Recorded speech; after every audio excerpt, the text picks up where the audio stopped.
कभी सोचा है एक कंपनी जो यहाँ सिर्फ मसाले और कपड़ा बेचने आई थी, वो कैसे दुनिया के सबसे अमीर देशों में से एक पर कब्जा कर लेती है? जी हाँ, ये कहानी है ब्रिटिश ईस्ट इंडिया कंपनी की।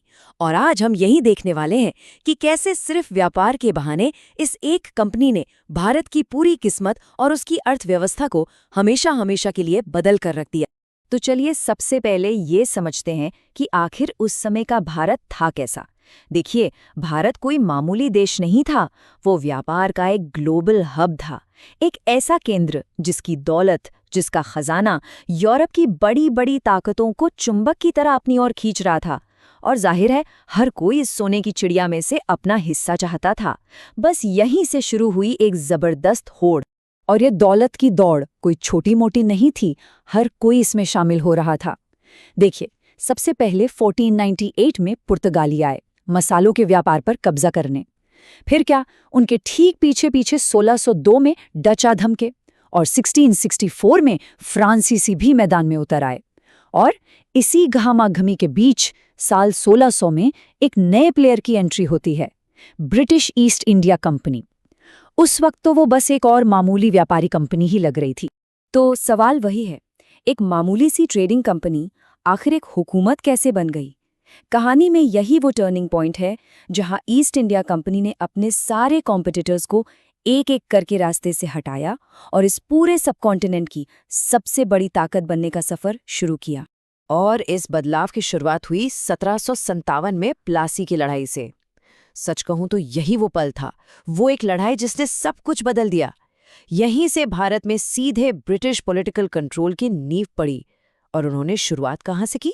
बंगाल से, जो उस समय भारत का सबसे अमीर, सबसे संपन्न इलाका था। लेकिन रुकिए, भारत पर पूरी तरह से कब्जा करना इतना आसान नहीं था। पहले उन्हें अपने सबसे बड़े यूरोपियन दुश्मन से निपटना था, यानी फ्रांसीसियों से। कर्नाटक में जो लड़ाइयां हुईं, वो असल में इसी बात का फैसला करने के लिए थीं कि भारत पर राज कौन करेगा, अंग्रेज या फ्रांसीसी। और नतीजा, अंग्रेजों की जीत हुई, जिससे फ्रांसीसी सिर्फ कुछ छोटी छोटी बस्तियों तक सिमट कर रह गए। अब मैदान काफी हद तक साफ था। फ्रांसीसियों के बाद अगली चुनौती आई दक्षिण भारत से। यहाँ उन्हें मैसूर साम्राज्य से जबरदस्त टक्कर मिली। हैदर अली और उनके बेटे टीपू सुल्तान, ये दोनों ब्रिटिश राज के रास्ते में एक बहुत बड़ी दीवार बनकर खड़े थे। लेकिन 1799 में चौथे मैसूर युद्ध में टीपू सुल्तान की हार हुई और इसी के साथ दक्षिण भारत पर भी अंग्रेजों का दबदबा कायम हो गया। अब मैदान में आखिरी बड़ी चुनौती बची थी मराठा। इसमें कोई शक नहीं कि मराठा बहुत शक्तिशाली थे, लेकिन उनकी सबसे बड़ी कमजोरी थी उनकी आपसी फूट। और इसी का फायदा अंग्रेजों ने उठाया। 1818 में तीसरे एंग्लो मराठा युद्ध के खत्म होते होते मराठा शक्ति भी पूरी तरह से टूट गई और अब लगभग पूरे भारत पर ब्रिटिश हुकूमत का झंडा लहरा रहा था। तो जंग के मैदान तो जीत लिए गए, लेकिन अब शुरू हुई असली लड़ाई, भारत की दौलत पर कब्जे की लड़ाई। कंपनी ने अब जमीन से पैसा निचोड़ने के लिए ऐसे ऐसे नए नियम बनाए जिन्होंने भारत के सदियों पुराने आर्थिक सिस्टम की मानो धज्जियां उड़ा कर रख दी। और ये काम उन्होंने 3 अलग अलग तरीकों से किया। सिस्टम अलग अलग थे, पर सबका मकसद एक ही था, ज्यादा से ज्यादा रेवेन्यू वसूलना। देखिए, कहीं उन्होंने जमींदारों को जमीन का मालिक बना दिया, तो कहीं सरकार सीधे किसानों से ही लगान लेने लगी, और कहीं कहीं तो पूरे के पूरे गांव को ही जिम्मेदार बना दिया गया। नाम भले ही अलग थे, पर नतीजा सबका एक ही निकला, किसानों पर बढ़ता हुआ बोझ। अब आते हैं इस कहानी के सबसे जरूरी हिस्से पर, ये समझना कि आखिर भारत का पैसा, यहाँ की दौलत लगातार देश से बाहर ब्रिटेन कैसे भेजी जा रही थी। इस पूरे प्रोसेस को एक नाम दिया गया, ड्रेन ऑफ वेल्थ, यानी धन की निकासी। और इस पूरे सिद्धांत को दुनिया के सामने लेकर आए दादा भाई नौरोजी।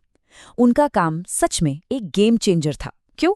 क्योंकि इसने पहली बार ब्रिटिश राज के खिलाफ एक ठोस, एक मजबूत इकोनॉमिक आर्ग्यूमेंट पेश किया। और यही वो तर्क था जिसने आगे चलकर भारत के आज़ादी के आंदोलन की नींव रखी। तो आखिर ये ड्रेन ऑफ वेल्थ थ्योरी है क्या? अगर बिल्कुल आसान शब्दों में समझें तो ये थ्योरी बताती है कि कैसे ब्रिटेन ने एक सिस्टम बनाकर, एक सोची समझी रणनीति के तहत भारत का पैसा यहां से निकाला। नतीजा, भारत लगातार गरीब होता गया और ब्रिटेन अमीर। अच्छा, तो ये पैसा बाहर जाता कैसे था? इसके मोटे तौर पर 4 रास्ते थे। पहला था होम चार्जेस, मतलब भारत पर राज करने के लिए जो अफसर लंदन में बैठे थे उनकी तनख्वाह भी भारत से ही जाती थी। कमाल है। दूसरा, जो ब्रिटिश अफसर यहाँ काम करते थे वो अपनी सारी कमाई और पेंशन वापस ब्रिटेन भेज देते थे। तीसरा था व्यापार का खेल।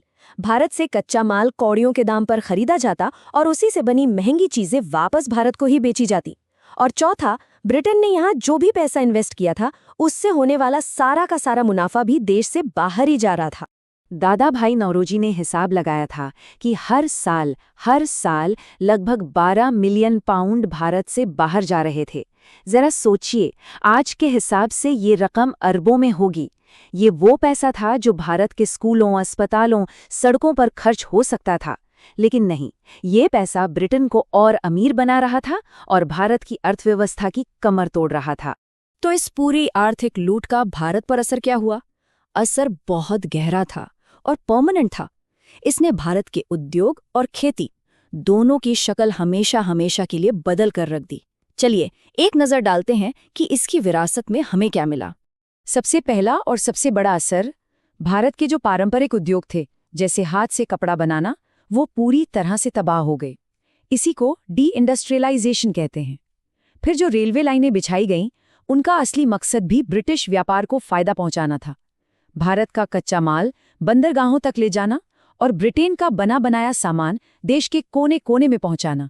और तो और किसानों को खाने पीने की फसलें छोड़कर नील और कपास जैसी कैश क्रॉप्स उगाने पर मजबूर किया गया। इससे वो पूरी तरह से बाजार और अकाल के भरोसे हो गए। और ये पूरी कहानी हमें एक बहुत गहरे सवाल के साथ छोड़ जाती है कि किसी भी देश का भविष्य आखिर कैसे बनता है जब उसकी पूरी की पूरी अर्थव्यवस्था ही किसी दूसरे देश को फायदा पहुंचाने के लिए डिजाइन की गई हो।